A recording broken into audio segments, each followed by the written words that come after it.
Do you want to start an e-commerce business in India or internationally?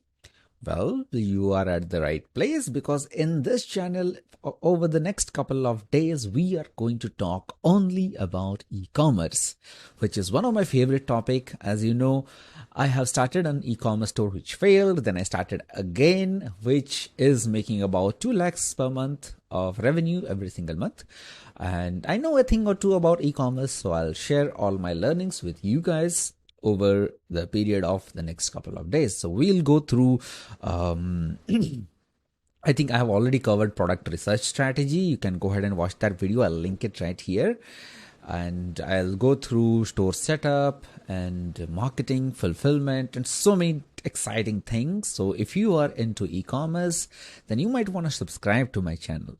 And in today's video, which is going to be mostly about the strategy of running ads on e-commerce. Of course, like I have covered product research strategy. I have also covered mindset and everything, the funnel structure and everything. So it made sense to me to start with, an ad campaign strategy. I won't go into very details, but I'll definitely cover what you need to do when you are starting a new e-commerce store. What should be the approach to running ads, and I'll be creating more and more content on how to do copywriting, how to do content creation, SEO, and so many other things related to e-commerce. So we will be discussing all of it over the next couple of days so that you get hooked on and we'll have fun. All right. So before I get started, just subscribe, and yes, let's get back to today's video. So since I have covered product research strategy already, I have already linked in that I button somewhere, you'll see that. And I've also covered kind of marketing funnel strategy, but I'll cover that in detail once again. In today's video, we will talk about how to go about and test and find your winning product. So I've been talking to one of my own freelancer. That guy works with me in my store, and he had a very interesting suggestion to make. He said, just like in OFA, One Funnel Away Challenge by Russell Brunson, he says you are one funnel away from success. Similarly, in e-commerce, you are like one product away from hitting millions, right? So which really hit me hard because that's true. That's actually true, right? So in this video, we are basically talking about a strategy for marketing, and we will also cover fulfillment, supply chain management, email marketing, SMS marketing, so many other things. But typically, I want to talk to you about an evergreen marketing strategy that has been used since generations of advertiser, and this cannot be changed no matter where you go. All right. So this is literally me sitting on the shoulder of giants. So you might want to listen to this. So what happens is, since the beginning of advertising, not beginning, kind of since the evolution of advertising, it has always followed a two-step process. The first step is always testing. The second step is always scaling. All right. So let me tell you the difference between the two. A testing phase, it's a phase in which you test many different things related to your store. For example, if you are running an offline store, you might want to check whether, let's say you want to publish a newspaper ad. You don't know which newspaper is working for you. So you divide your budget into, let's say, 10 different newspapers and put little bit of money into each of these newspapers, and you just try to run your ads on them and see which newspaper gives you the maximum ROI.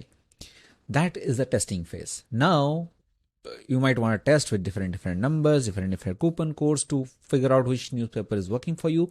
Next, in the scaling phase, whichever newspaper worked for you the best, you give them the maximum amount of money, and you stop all the other ads and you focus all your campaigns to that one newspaper that just works for you.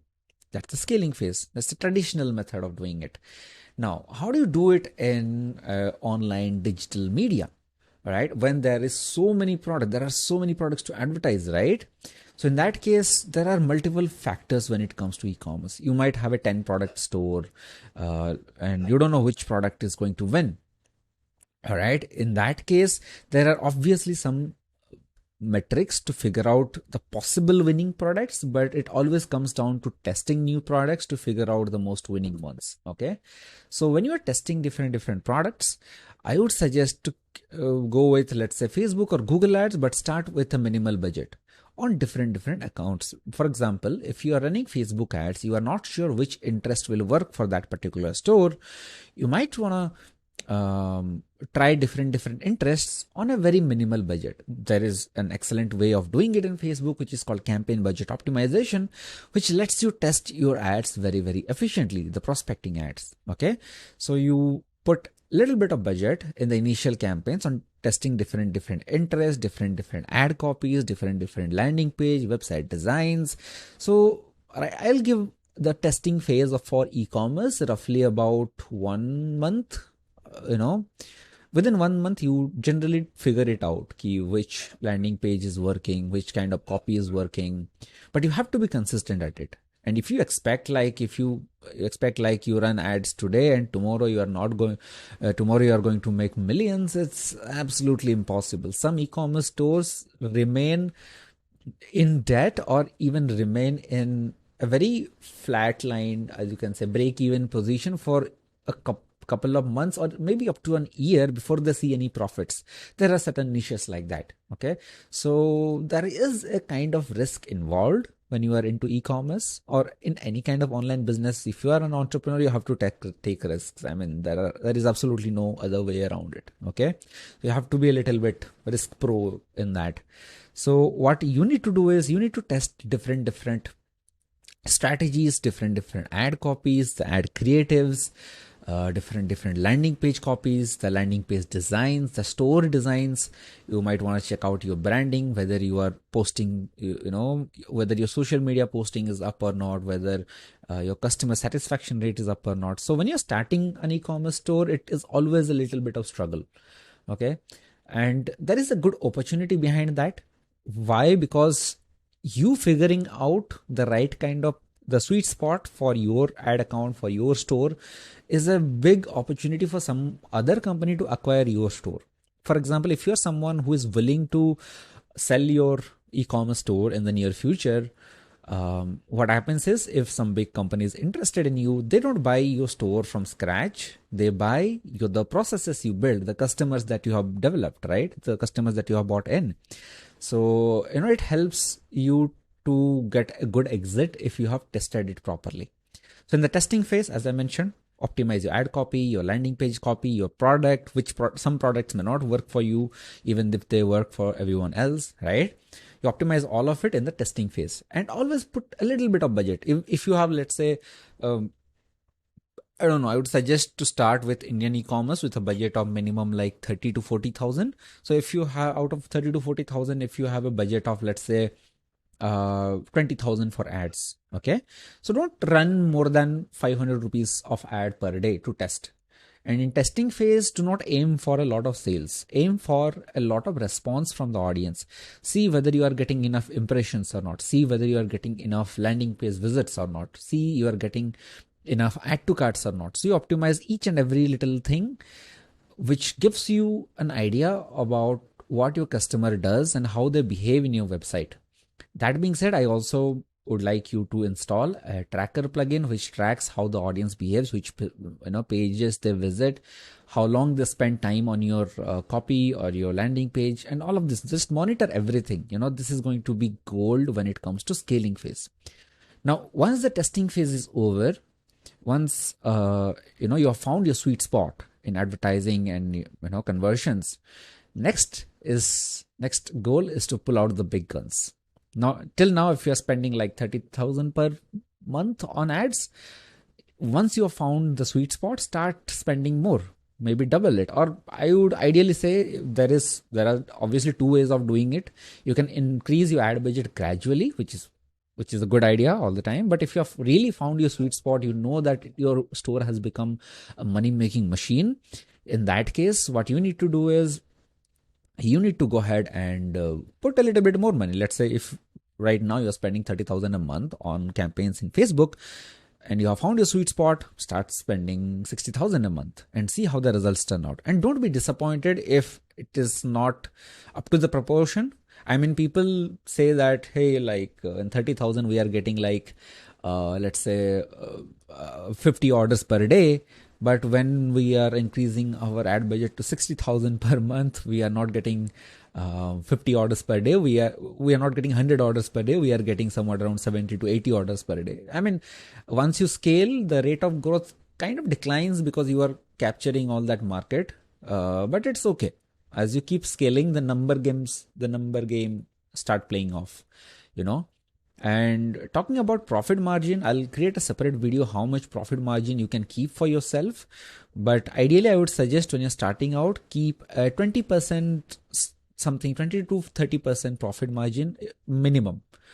Maximum you can go up to like 50% or so. That's absolutely no problem. But 20 to 30% is a really good profit margin, to be honest. Okay, so in that case, like if you're starting out, the way you calculate your profit margin is the supplier cost in which you're getting the product. Second is the marketing cost that you are spending to capture one customer. Third is the shipping cost that you are like using, we're sending the product to that particular customer, right? So shipping is involved.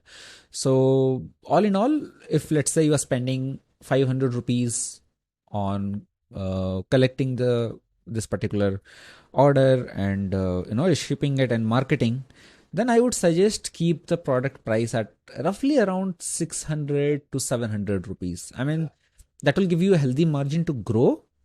Plus, it will not be too overwhelming for the customers. Now, there is also a way to increase your perceived value, to increase the pricing. I have, I think, created a video on it. I think how to win the pricing game. I have created a video on it. I'll link it in that I button. And either here or here, I don't know where that I button is, but it's somewhere in the corners. Okay. So yeah, that's pretty much it. I mean, testing phase, scaling phase, maybe you put more budget. And the benefit of scaling phase is, you will have a lot of chance to explore other products as well. I mean, this testing and scaling phase that I just mentioned is for one product. Okay. It doesn't mean that the same effect will appear on the other products as well. You might see some cross-linking, cross-selling and everything. But ideally what happens is you start with just one product, advertise one product, make it successful. Once that one product is proven, you start to scale that one product. Now don't put all the eggs in that basket, right? So what you can do is you can keep some money to test another product. So what this does is you keep on churning profit from one product there while you are testing another product here. And basically you try to prove it. Prove a market in this product. So what happens is when you have like 4 to 5 products in your arsenal, you are pretty much gold. I do not recommend going for like 100 product store. I would rather target a very niche market to whom I supply just 5 or 6 products, and that should be more than enough. And who's to stop you from creating a digital product of your own? Why stop at physical products only? I mean, if you have a physical product, let's talk about the example that we spoke about last time about beard and products related to beard. You don't have to stop there. You can create small course on beard, the styling of beards, maybe a certain small video which you can give as a bonus. When you give stuff as a bonus, the perceived value obviously increases. Or you may sell this product separately, or a beard coloring guide, or a beard trimming guide for people who want to look awesome in beard. I mean, people in beard are anyways awesome. So well, that's pretty much it. So yeah, that's the rant for today. All I wanted to explain to you is that in any marketing campaign, there are always two strategies. One is a testing phase and another one is a scaling phase. In testing phase, you test out different ad copies, different medium to advertise your product, your landing page copies, and so many other things. You try to find the sweet spot in the testing phase. In the scaling phase, you pull out the big guns. You put in the best money, because now you know that your store has literally become a money-making machine. You put in 1 rupee, 3 rupees comes out the other end. So which was great, right? So yeah, we'll talk more about return on ad spend. We'll talk more about how to write efficient copies. We'll talk about how to write landing page copies and so many other things. But this was an introductory video for you to understand a lot about e-commerce. And over the next couple of days, I'll be speaking more and more about e-commerce. So if you are an e-commerce guy, then do subscribe to my channel. And if that bell notification appears, hit that. It will help you out a lot. So yes, thank you very much. Put your thoughts in the comments. And if you have any questions regarding this, just put a hashtag Jayant, hashtag JAYANT, and I will answer them all in my next video. All right. Thank you very much.